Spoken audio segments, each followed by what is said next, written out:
Nous allons aujourd'hui dans une région qui a la particularité d'embouteiller dans des bouteilles qui sont toujours pour moi très compliquées à ranger, même quand ce sont des 75 centilitres, parce qu'elles sont très longues. J'imagine que vous avez peut-être une idée.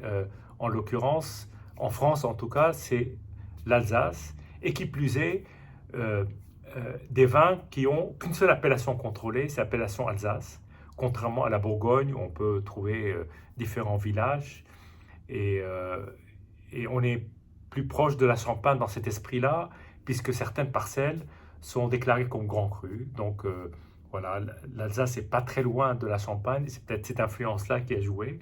En tout cas, là, on est sur un Riesling de la famille Hugel.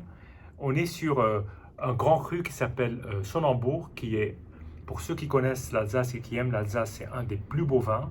C'est un très grand vin de garde. On parle souvent de 25-30 ans, même pour un sec.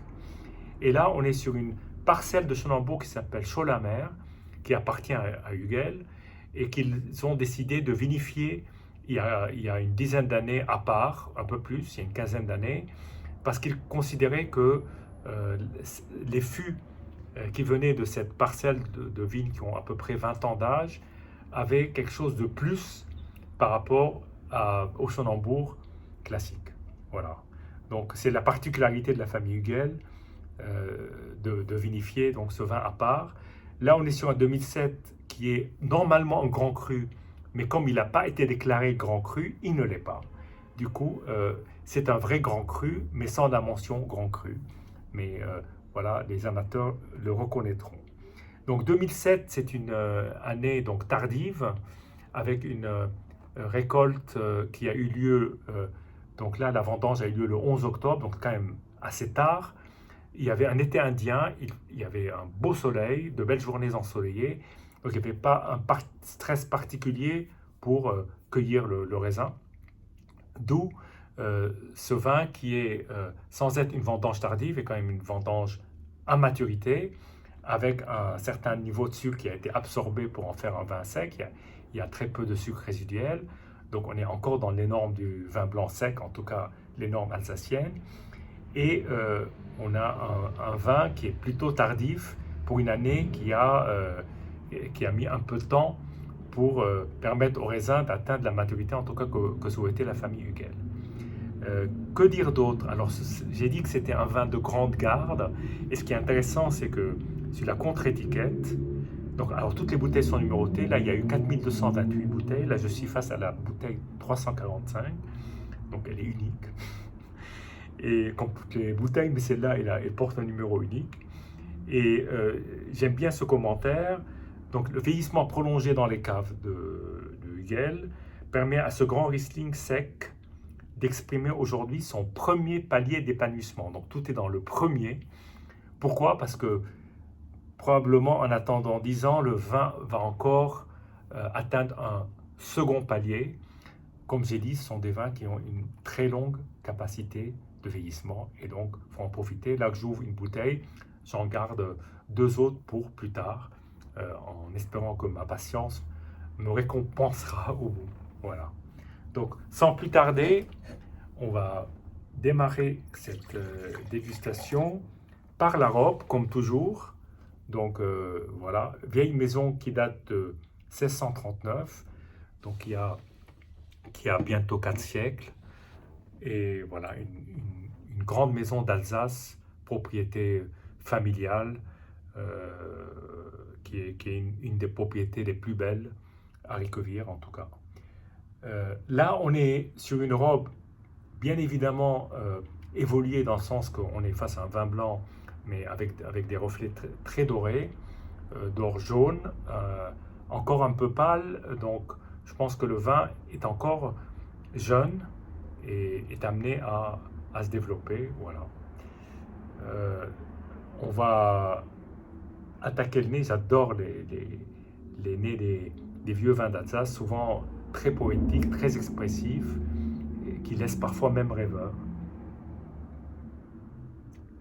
Alors là, on a un nez extrêmement parfumé, puissant, il n'y a aucun doute. Avant même l'agitation on est face à des effluves de fruits jaunes,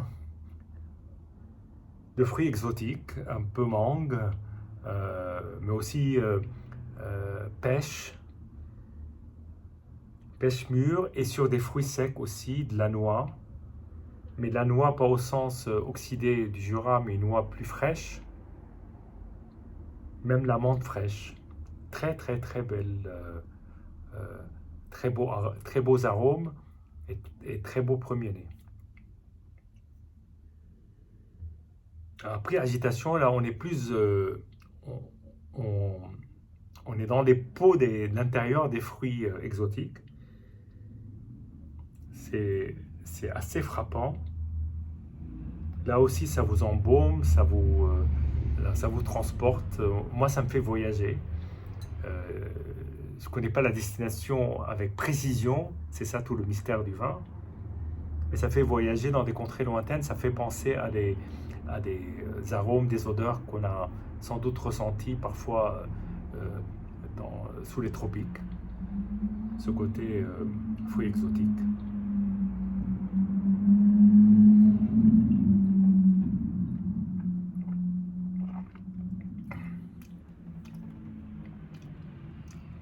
Alors là, déjà, avant de parler du vin en bouche, on peut constater que c'est un vin où il y a finalement peu de jambes.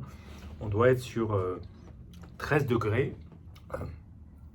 naturel, apporté par cette maturité. Alors déjà, une attaque extrêmement suave. Euh,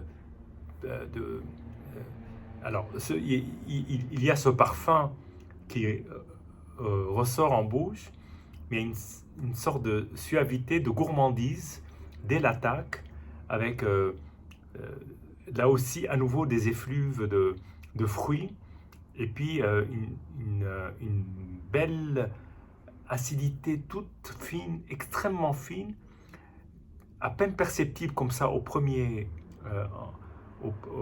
à l'attaque, en bouche, mais quand on essaye d'y penser, d'essayer de la retrouver, elle est là et elle soutient cette trame qui est somptueuse, qui est d'un charme fou. Voilà, charme fou.